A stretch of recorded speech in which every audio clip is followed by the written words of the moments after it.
नमस्कार दोस्तों।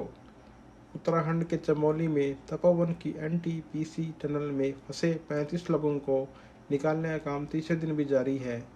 2.5 किलोमीटर लंबी इस टनल में पानी की वजह से मलबा दलदल में तब्दील हो गया है। इस वजह से ऑपरेशन में दिक्कत आ रही है। आईटीबीपी के अधिकारी अपर्णा कुमार ने बताया कि रात भर टनल से मलबा हटाया गया। अभी तक टनल में फंसे किसी भी मजदूर से हमारा कोई संपर्क नहीं हो पाया है। रविवार को हुए हादसे में तपोवन स्थित निजी कंपनी के ऋषि गंगा पावर प्रोजेक्ट और एनटीपीसी प्रोजेक्ट साइट को सबसे ज़्यादा नुकसान पहुंचा था।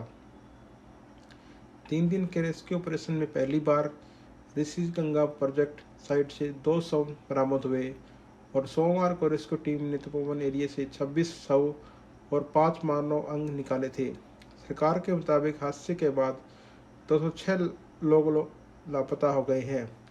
इसमें से 26 शव मिले हैं। 180 का अब तक कोई पता नहीं चल पाया है। गृह मंत्री अमित शाह ने राज्यसभा में उत्तराखंड हादसे पर बताया कि रविवार को समुद्र तल से करीब 5600 मीटर की ऊंचाई पर 14 किलोमीटर वर्ग क्षेत्र का ग्लेशियर गिरा था। इससे धौलीगंगा और ऋषि गंगा में बाढ़ की स्थिति बन गई है। साथ ही कहा कि उत्तराखंड सरकार के मुताबिक निचले इलाकों में अब बाढ़ का खतरा नहीं है। पानी का लेवल कम हो रहा है। ज़्यादातर इलाकों में बिजली सप्लाई शुरू हो गई है। साथ ही बॉर्डर रोड ऑर्गेनाइजेशन 5 डैमेज पुलों को रिपेयर कर रहा है। शाह के बयान के बाद राज्यसभा में उत्तराखंड हादसे के मृतकों को श्रद्धांजलि दी गई। उत्तराखंड चमोली जिले में भारत चीन सरहद पर जोड़ने वाला पक्का पुल भी टूट गया था। वह पुल बॉर्डर रोड ऑर्गेनाइजेशन यानी बीआरओ ने बनाया था। सेना की इंजीनियरिंग कोर और बीआरओ मिलकर यहाँ जल्द ही जल्द एक लोहे का वैली पुल बनाएंगे ताकि सेना की गाड़ियाँ आवाजाही शुरू हो सके। चमोली के तपोवन इलाके में रविवार सुबह करीब 10 बजे ग्लेशियर का टूटकर ऋषि गंगा में गिर गया। इससे नदी का जलस्तर बढ़ गया। यह नदी रैणी गांव जाकर धौलीगंगा से मिलती है, इसलिए उसका जलस्तर बढ़ गया। नदियों के किनारे बसे गांव बह गए। इसके बाद आसपास के गांव वालों को खाली कराया गया। ऋषि गंगा नदी के किनारे स्थित रैणी गांव में ऋषि गंगा पावर प्रोजेक्ट बना था। यह प्रोजेक्ट पूरी तरह से तबाही हो गया है। यहीं पर जोशीमठ मलेरिया हाईवे पर बॉर्डर रोड ऑर्गेनाइजेशन का बनाया ब्रिज भी टूट गया। ऋषि गंगा का पानी यहाँ धौलीगंगा से मिलता है, वहाँ भी जलस्तर बढ़ गया। पानी एनटीपीसी प्रोजेक्ट में घुस गया। इस वजह से गांव को जोड़ने वाला पुल दूधभुला ब्रिज कहा गया है बह गई। एसडीआरएफ, एनडीआरएफ, आईटीबीपी के अलावा आर्मी ने अपने 600 जवानों चमोली भेजे हैं। इसके अलावा वायुसेना ने MI-17 और ध्रुव समेत 3 हेलीकॉप्टर रेस्क्यू मिशन पर भेजे हैं। वायुसेना के C-13 सुपर हरक्यूलिस विमान राहत सामग्री लेकर देहरादून पहुंच गए। तपोवन की एनटीपीसी स्थित टनल में फंसे वर्गों को निकालने के अलावा एरियल सर्वे से भी लोगों को तलाश की जा रही है। रेणी के गांव के लोगों को लापता ढूंढने के लिए तलाशी अभियान चलाया जा रहा है। सीएम रावत ने आपदा के दूसरे दिन चौंकाने वाला बयान दिया। उत्तराखंड के सीएम त्रिवेंद्र सिंह रावत ने हादसे के बारे में जानकारी देते वक्त एक चौंकाने वाला बयान दिया। उन्होंने कहा कि कल तक यानी रविवार तक उन्हें तपोवन में किसी सहयोगी कंपनी के प्रोजेक्ट के बारे में जानकारी नहीं थी। रविवार को ग्लेशियर टूटने से भारी तबाही हुई। उस वक्त तपोवन के इलाके के अंडरग्राउंड टनल्स में करीब 12 लोग मौजूद थे। अचानक आई बाढ़ की वजह से टनल में पानी और मलबा जमा हो गया। उन्हें बाहर निकालने वाला कोई रास्ता दिखाई नहीं दे रहा था। सभी उम्मीद हार चुके थे। तभी वहां से एक व्यक्ति का मोबाइल मिनीट्रक नजर आया। उसने अधिकारियों को जानकारी दी और इसके बाद इंडो तिब्बत बॉर्डर पुलिस ने सभी को बचाया। रेस्क्यू के बाद अस्पताल में भर्ती प्लांट के एक वर्कर ने बताया, मैं चमोली में धाव गांव का रहने वाला हूं और तपोवन प्रोजेक्ट में काम करता हूं। फंसने के बाद हमने उम्मीद खो दी थी। फिर हमें थोड़ी रोशनी दिखाई दी और सांस लेने के लिए कुछ हवा महसूस हुई। इसके बाद कोई फ़ोन कॉल हमारी जिंदगी बचा सकी। टनल से रेस्क्यू किए गए नेपाल के रहने वाले बसंत ने बताया कि जब मलबा अंदर आया तब हम टनल में करीब 300 मीटर अंदर थे, वहाँ फंस गए थे। तपोवन प्रोजेक्ट के वर्कर लाल बहादुर के वालिद सिन्नू ने बताया कि हमने देखा कि एक व्यक्ति चिल्ला रहा था, बाहर आ जाओ। जब तक कुछ कर पाते, भारी मात्रा पानी मलबा हमारी ओर आने लगा। जोशीमठ के रहने वाले विनोद सिंह पवार ने बताया कि वे छड़ों के जरिए सुरंग के अंदर साधे अच्छे तक चढ़ गए थे, लेकिन पानी आने से वे वहीं फंस गए। आईटीबीपी ने बहादुर के साथ 11 लोगों को टनल से रेस्क्यू किया। इसके लिए रस्सियों, पुली और कार्बाइनों के जरिए एक खड़ी ढलान को ढाया गया। तब जाकर रविवार को शाम सुरंग के संकरे इलाके से इन लोगों को बाहर निकाला जा सका। अधिकारियों ने बताया कि ये करीब 7 घंटे 10 बजे से शाम बजे तक सुरंग में फंसे रहे। सभी को हादसे की जगह से करीब 25 किलोमीटर दूर जोशीमठ में आईटीबीपी हॉस्पिटल में भर्ती कराया गया है। रहने की वजह से कटे गांव तक राहत पहुंचा रहे हैं। बॉर्डर फोर्स ने बाढ़ की वजह से कटे गए कम से कम 9 गांवों में सोमवार को हवाई जहाज के जरिए खाने के पैकेट पहुंचाए। आईटीबीपी के प्रवक्ता विवेक कुमार पांडे ने बताया कि रैनी पुल जो बाढ़ में बह गया के पार करीब 9 गांव हैं। जोशीमठ में हमारे बेस से फूड प्रोजेक्ट लेकर चौपर उन गांव तक राहत सामग्री पहुंचा रहे हैं। चमोली की तपों में कुदरत ने जो कहर बरपाया, उसकी गवाही आज यहाँ चप्पा चप्पा दे रहा है। आईटीबीपी प्रोजेक्ट की साइट पर आईटीबीपी और एनडीआरएफ के जवान पिछले 24-25 घंटे से 2.5 किलोमीटर लंबी टनल में करीब 50 जिंदगियों को बचाने के लिए जूझ रहे हैं। शाम तक रेस्क्यू टीम टनल से 130 मीटर अंदर तक पहुंच गई है। आईटीबीपी के अधिकारियों ने बताया कि टनल साफ करने में कई दिक्कतें आई हैं। मल में पानी मिला हुआ है, इसलिए इसे निकालने में परेशानी आ रही है। एक बार में एक मशीन भीतर जा सकती है, ये भी एक समस्या है। शाम तक मशीनों के जरिए मलबा निकालने की कोशिश की जा रही है। अभी 130 मीटर टनल साफ हुई है। इस पॉइंट से टनल के भीतर 150 मीटर दूर एक गेट है। मलबा हटने के बाद यहाँ एक एक्सपर्ट टीम के पैदल ही भीतर आ जाएगा। आईटीबीपी, एनडीआरएफ, एसडीआरएफ के अलावा अब इस टनल में आर्मी की टीम भी रेस्क्यू ऑपरेशन में शामिल हो गई है। आर्मी ही सब इस ऑपरेशन मॉनिटरिंग कर रही है। अधिकारियों ने बताया कि टनल के कुछ गाड़ियां हैं जो करीब 2.5 किलोमीटर लंबी टनल के ट्रक, जीप और बुलडोजर भी जाते हैं। अधिकारियों को उम्मीद है कि मलबे से बचने के लिए कुछ लोगों ने इन गाड़ियों में आड़ ले ली होगी या वे इन गाड़ियों में बैठ गए होंगे। ऐसे में उनके जीवित होने की उम्मीद है। रैनी गांव या ऋषिगंगा पावर प्रोजेक्ट है, वहाँ करीब 40 से 50 लोग लापता हैं जो सुबह बह गए। उनकी बॉडी अभी तक नहीं मिली है। यहाँ के हालात देख कर लगता है कि किसी की जिंदा बचने की गुंजाइश कम ही है। कुछ लोग अपने रिश्तेदारों से ढूंढने पहुँचे हैं। जब वो अफसरों से पूछते हैं तो अफसर मलबे की ओर इशारा कर देते हैं। इसे देखो, बीआरओ का एक पुल भी बह गया। चुनौती से जल्द ठीक करने की है, क्योंकि पुल बहाने के कारण पूरी नीति घाटी पर मकीरे से कट गया है। इसके अलावा 30 गांव भी सड़क मार्ग से दूसरी तरफ कट चुके हैं। ग्लेशियर के फटने के बाद रैनी गांव में भीषण धमाका हुआ। इसके बाद एक खास तरह की गंध फैल गई। ऋषिगंगा पानी की तरह धार बहुत कम हो गई है। स्थानीय लोगों का आशंका है कि पहाड़ के पीछे किसी झील के बन जाने से बहाव कम हो गया। हालांकि अधिकारी भी पुष्टि नहीं कर रहे हैं। सचिन चौधरी लगातार 8 घंटे अपने भाई को तलाश रहे हैं। वे पुलिस अधिकारियों से मदद मांगने गए, कभी उस कंपनी के लोगों को तलाशने की कोशिश करते रहे जिस कंपनी के काम से उनका भाई उत्तराखंड रैनी गाँव आया था, और कभी स्थानीय लोगों को अपने भाई की तस्वीर दिखाकर उनके बारे में पूछ रहे हैं। लेकिन यह सब करने के बाद भी अपने भाई की हाथ को जानकारी नहीं लगी है। सचिन का भाई विवेक चौधरी हरिद्वार में नेशनल इलेक्ट्रिक नाम की कंपनी में काम करता था। 3 दिन पहले ही कंपनी ने 2 लोगों के लिए उत्तराखंड रैनी गांव में स्थित ऋषिगंगा पावर प्रोजेक्ट में मेंटेनेंस के काम के लिए बेचा था। रविवार की सुबह जब रैनी में ऋषिगंगा सुबह तबाही लेकर आई, तब उस वक्त ये सभी लोग ऋषिगंगा पावर प्रोजेक्ट में काम कर रहे थे।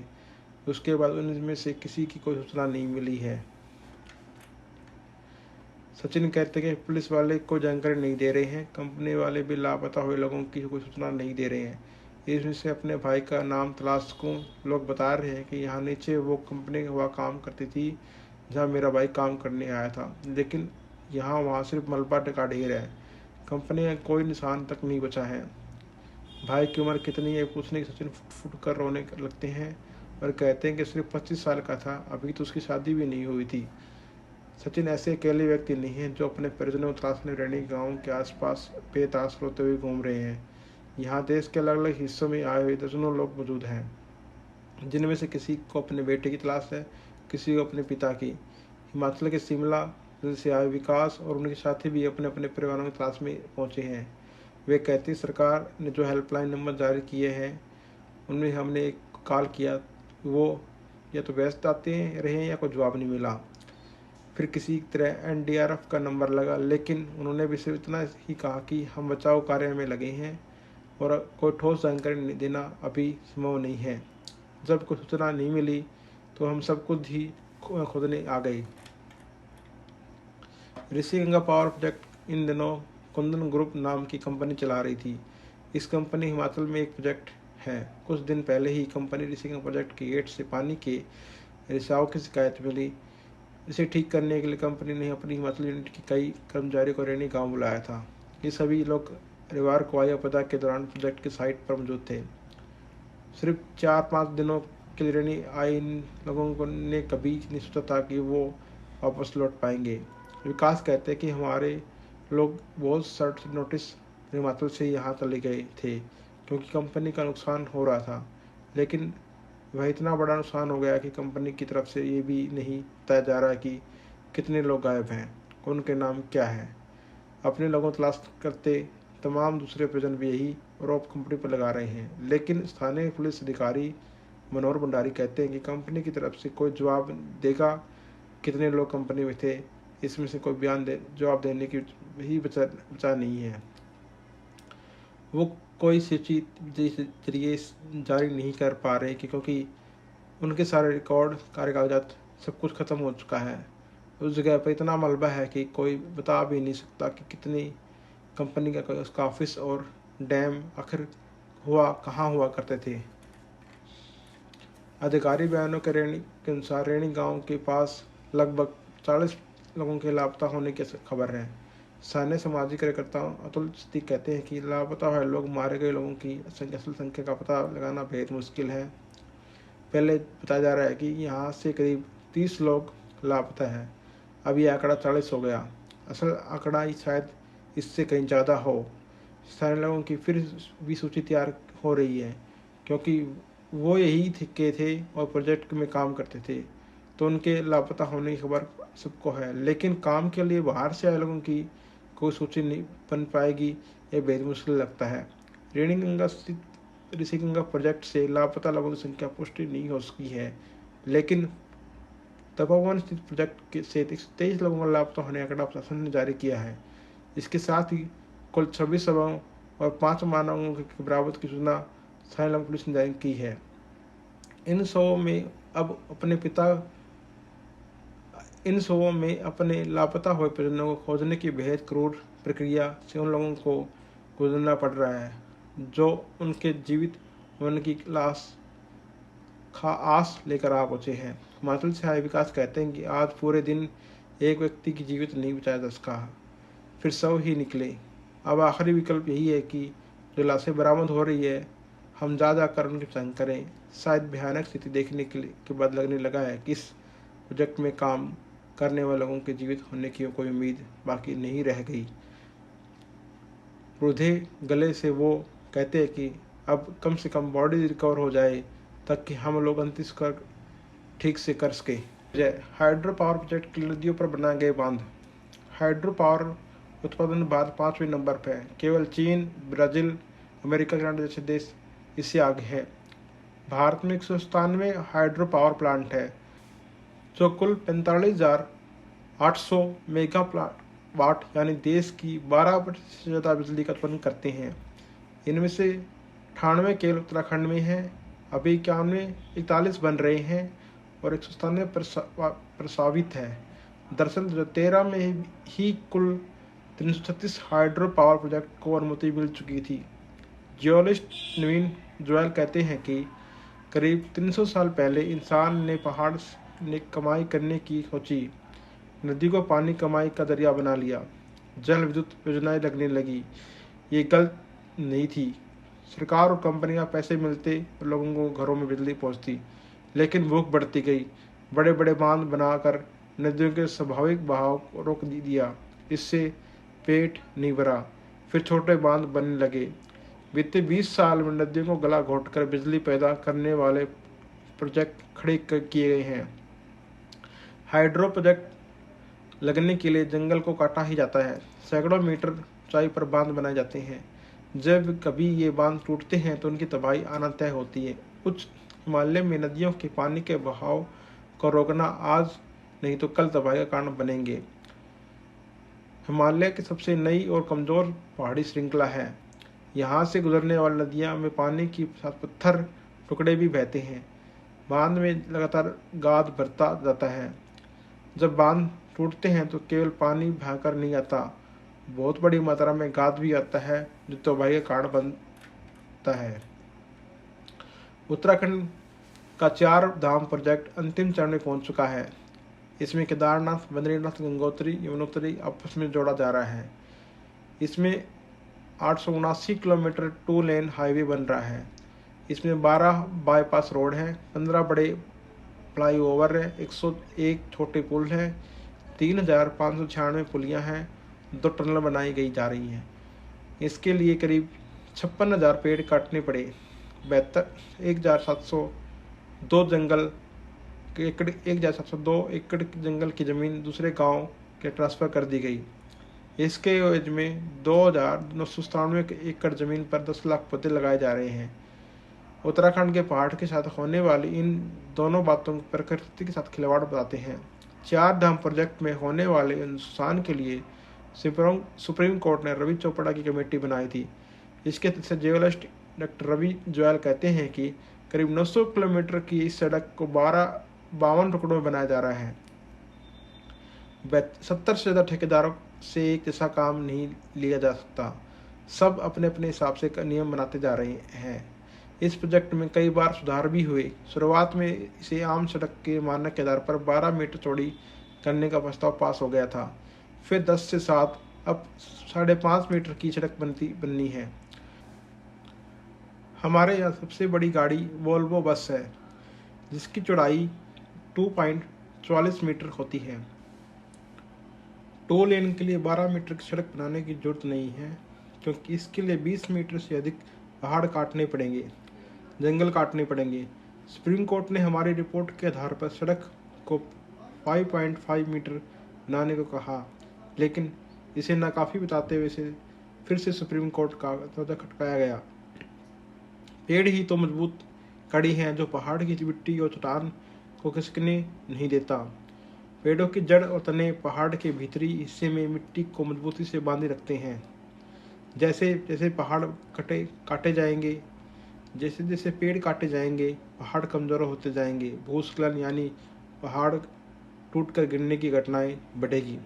इसके बावजूद इंसान पेड़ काटने को इतना उतावला है कि 1980 में जंगल काटने पर रोक लगाना पड़ा, लेकिन डेवलपमेंट के नाम पर पहाड़ और पेड़ काटकर कहीं और जंगल सजाने लगा। ये दोनों चीज़ें प्राकृतिक संतुलन बिगाड़ती है। 2014 से 2018 के बीच उत्तराखंड में 983 किलोमीटर नेशनल हाईवे का विस्तार हुआ है। इसके लिए भी भारी मात्रा में पेड़ और पहाड़ काटे गए। वरिष्ठ पत्रकार सुशील बहुगुणा कहते हैं कि भले ही दूसरी जगह पेड़ लगाए जा रहे हों, लेकिन अक्सर पहाड़ काटकर ठेकेदार कहीं सही तरीके से मलबा नहीं हटवाते। बारिश के दिनों में बहकर नीचे आता है और सड़कें जाम होने की खबरें आती हैं। तीसरी वजह, रोपवेज के जरिए डेवलपमेंट पर सपना। 2018 से पहले भारत में करीब 65 रोपवेज थे। मार्च 2018 में नीति आयोग ने एक ड्राफ्ट पेश किया, जिसमें राज्य सरकारों को पब्लिक प्राइवेट पार्टनरशिप के जरिए रोपवे प्रोजेक्ट तैयार करने के लिए दिशा निर्देश दिए गए। इसके लिए हिमालय क्षेत्र में करीब 21 नए रोपवे प्रोजेक्ट के प्रस्ताव पर काम चल रहा है। इनमें उत्तराखंड के 11, हिमाचल के 10 प्रोजेक्ट शामिल हैं। रिसर्च मार्शल एसर के मुताबिक पारंपरिक रोपवेज स्थानीय लोगों की सुविधा के लिए बनाए जाते थे, लेकिन नए रोपवेज को टूरिज्म और कमर्शियल देशों के इस्तेमाल के लिए बनाया जा रहा है। रोपवेज आमतौर पर डेवलपमेंट की शुरुआत कड़ी है। मसलन हल्द्वानी नैनीताल रोपवे से बनने से hotel, fast food court, shopping complex, parking भी बनेगी। हिमालय की इकोलॉजी पर पड़ने वाले प्रभाव अध्ययन किए बिना ऐसे हिल टॉप को टूरिज्म के लिए खोल देना सही नहीं है। वन्य पर्यावरण मंत्रालय की रिपोर्ट के मुताबिक रोपवे से पड़ने वाले प्रभावों की लंबी सूची है, जैसे ड्रेन, पेंटेज बदलाव, मिट्टी संरक्षण, प्रदूषण, जंगलों का नुकसान, जमीनी पानी का दोहन, वाहनों और जनरेटर से कार्बाइन उत्सर्जन, ऐतिहासिक धरोहरों का नुकसान। चौथी वजह, प्रकृति के निशाने पर भी है उत्तराखंड। बनारस हिंदू यूनिवर्सिटी में जियोलॉजी के प्रोफेसर बीपी सिंह उत्तराखंड की सबसे ज़्यादा खतरनाक होने की वजह main central east main boundary thrust को बताते हैं। हिमाचल क्षेत्र में अब आने वाले ज़्यादातर भूकंप एमटीसी और एमबीटी के बीच के 50 मीटर चौड़े क्षेत्र में आते हैं। इसे हिमालय भूमध्य बेल्ट कहा जाता है। गढ़वाल और कुमाऊं के इलाके में भी इसी हिस्से में आते हैं। श्रीनगर के में हेमवती नंदन बहुगुणा गढ़वाल यूनिवर्सिटी में जियोलॉजी के प्रोफेसर मोहन सिंह पवार के अनुसार यहाँ लगभग हर हफ्ते 50 भूकंप महसूस किया जाता है, जिसकी तीव्रता 4 आसपास होती है। दूसरी बड़ी वजह का तेज ढलान वाला पहाड़ी इलाका है। BHU में जियोलॉजी के प्रोफेसर रमेश चंद्र पटेल कहते हैं कि हिमालय हर साल करीब 2 मिलीमीटर बढ़ता है। यह तिब्बती की ओर बढ़ रहा है। इससे नीचे टेक्टोनिक स्टोरेज तेज है, इसी वजह से भूकंप का खतरा बना रहता है। इसके अलावा 2 दशकों में ग्लोबल वार्मिंग खतरा बढ़ा है, जिससे ग्लेशियर पिघलने, हिमस्खलन की घटनाएं बढ़ी हैं। हिमालय में उत्तराखंड के इलाके में मानसून के चलते काफ़ी बारिश होती है, इसलिए लगातार नमी बनी रहती है। यह भी वजह बनती है। उत्तराखंड में आपदाओं के बाद हमेशा ही नदियों के बने बड़े बांध, पावर प्रोजेक्ट पर उंगली उठती रही है। सुप्रीम कोर्ट तक इस पर चिंता जता चुका है। यहाँ तक कि केंद्र सरकार अपना जल संसाधन मंत्रालय 2016 में सुप्रीम कोर्ट के सामने मान चुका है कि उत्तराखंड में गंगा पर कोई नया पावर प्रोजेक्ट पर्यावरण के लिए खतरा है। सुप्रीम कोर्ट ने 2013 में केदारनाथ त्रासदी के बाद राज्य में 39 से 24 पावर प्रोजेक्ट पर रोक लगा दी थी, लेकिन मामला सुप्रीम कोर्ट में होने के बाद उत्तराखंड में बांधों और पावर प्रोजेक्ट पर काम जारी है। सुप्रीम कोर्ट ने पूछा, पावर प्रोजेक्ट को रद्द क्यों नहीं करते। सुप्रीम कोर्ट ने 13 दिसंबर 2014 को इस मामले में पूछा था कि अगर इन पावर प्रोजेक्ट से वन और पर्यावरण खतरा है तो इन्हें रद्द क्यों नहीं किया जा रहा। उन अधिकारियों पर कार्रवाई क्यों नहीं होती जिन्होंने इन्हें मंजूरी दी है। विकास योजनाओं में पर्यावरण से समझौता नहीं होना चाहिए। इसके बाद केंद्र की ओर से दायर हल्फनामे में कहा गया कि सरकार विकास के सभी काम वैज्ञानिक तरीके से कराएगी। सुप्रीम कोर्ट ने 28 फरवरी 2020 को केंद्र सरकार का निर्देश जारी करते हुए कहा कि सरकार चाहे तो इन प्रोजेक्ट को इको सेंसिटिव जोन से बाहर दूसरे क्षेत्रों में शिफ्ट करने पर विचार कर सकती है, ताकि इनके कारण लोगों की जिंदगी खतरे में न आए। मामले की सुनवाई अभी तक जारी है। मंत्री रहते उमा भारती ने कहा था कि नदियों का रास्ता नहीं रोकना चाहिए। उत्तराखंड के 24 पावर प्रोजेक्ट पर रोक के मामले में सुनवाई के दौरान 2016 में तत्कालीन जल संसाधन मंत्री उमा भारती की ओर से दायर हल्फनामे में केंद्र सरकार के रुख के उल्ट का कहा गया कि नदियों का रास्ता नहीं रोकना चाहिए।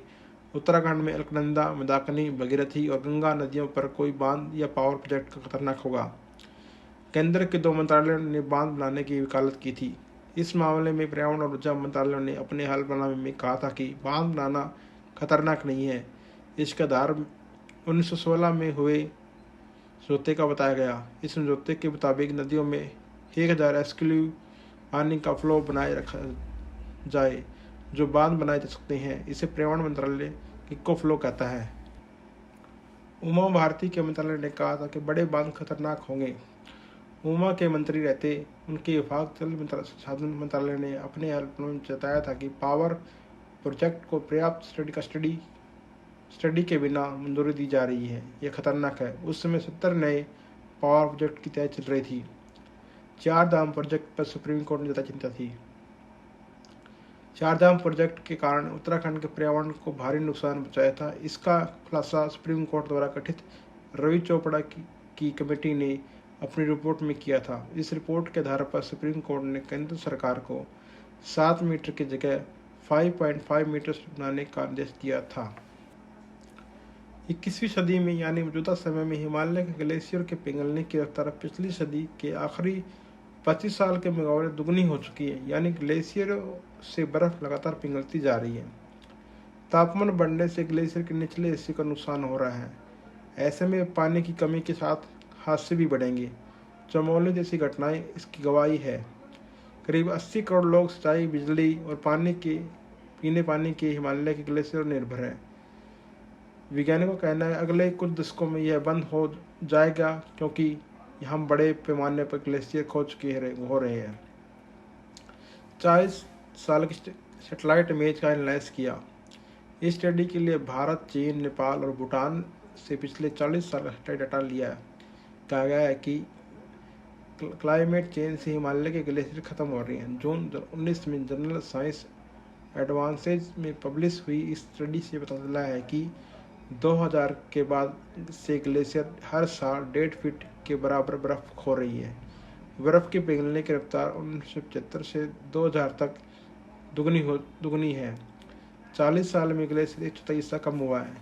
स्टडी से लेकर हिमालय अमेरिकी कोलंबिया यूनिवर्सिटी में PhD कर रहे इस साइंटिस्ट ने कहा कि इस अंतराल में हिमालय के ग्लेशियर कितनी तेजी से और क्यों पिघल रहे हैं, इसकी अब तक की सबसे साफ तस्वीर है। स्टडी की लीड थॉरमेयर ने कहा कि हालांकि स्टडी को सॉफ्टली नहीं किया गया है, लेकिन ऐसा हो सकता है कि पिछले 40 साल में ये ग्लेशियर अपने आखिरी आकार का एक बड़ा हिस्सा खो चुके होंगे। रिसर्च के जुटाई डाटा से पता चला है कि बर्फ पिघलने का वक्त हर जगह एक जैसा है। इसकी वजह तापमान बढ़ता है। 1975 से 2000 के मुकाबले 2000 से 16 तक में तापमान 1 डिग्री सेल्सियस ज़्यादा दर्ज किया गया। इस स्टडी के लिए रिसर्च ने वेस्ट से ईस्ट की ओर 2000 किलोमीटर तक फैले 650 ग्लेशियरों के सैटेलाइट फुटेज का एनालाइज किया। इसमें से अमेरिका के जासूसी सैटेलाइट चिली की तस्वीर है।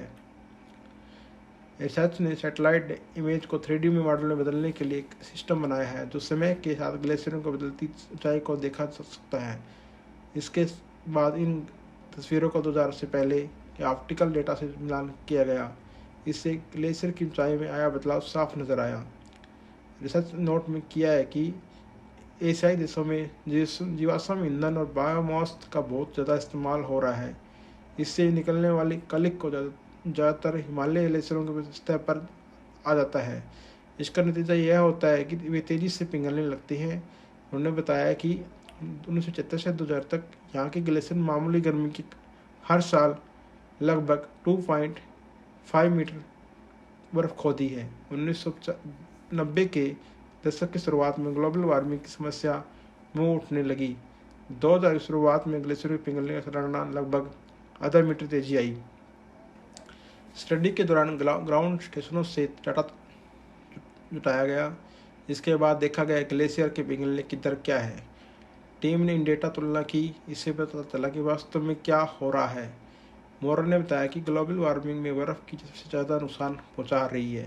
हिमालय की आल्प्स की तरह तेज़ी से भी नहीं पिघल रहा, लेकिन उसकी प्रोसेस एक जैसी है। हालांकि इस स्टडी में पामीर, हिंदुकुश, तियान शान जैसी ऊंची चोटियाँ शामिल नहीं किया गया, लेकिन कुछ स्टडी से पता चला कि वहाँ भी बर्फ पिघल रही है। सर्दियों में ग्लेशियर का पिघलना दुर्लभ घटना है। सर्दी, बारिश और बर्फबारी में ग्लेशियर अपनी मरम्मत करते हैं। उत्तराखंड में यहाँ हादसा हुआ इस क्षेत्र में बर्फबारी में रिकॉर्ड गिरावट भी तबाही की वजह से में से एक हो सकती है। पूरे इलाके में साल 2000 में बर्फबारी कम होती जा रही है। इस वजह से गंगा ब्रह्मपुत्र स्टेशन किनारे बर्फ का एक एरिया तेजी से घट गया। हिमालय की तेजी से गर्म हो रही है।